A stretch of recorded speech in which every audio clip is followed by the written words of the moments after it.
ছোট ভাই, এগুলা বকরি তোমার? হ্যাঁ। বকরি ছাড়াও আর কিছু করো না? না। পড়াশোনা নাই। তো কি পড়াশোনা করো না কেন? আমার বাবা নাই। এই বাবা কোথায় গেছে? আমার বাবা মারা গেছে।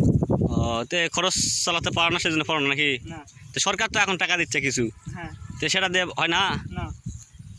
ওই যে তো এটা কয়টা বকরি কিনছিলাম তুমি প্রথমে? একটা। তারপরে তারপরে একটা থেকেই তো চারটা হয়েছে। চারটা? এই চারটা, এই দুটা, এই একটা আর এই একটা নাকি? হ্যাঁ। তাহলে কয় কয় মাস হলো বকরি কিনা বয়স এলা? 1 বছর। 1 বছর? হ্যাঁ। ও, তাহলে পড়াশোনা করার ইচ্ছা নাই নাকি? ছিল ভাই, বাবা মারা যাবে না সেই বলে আমি আচ্ছা।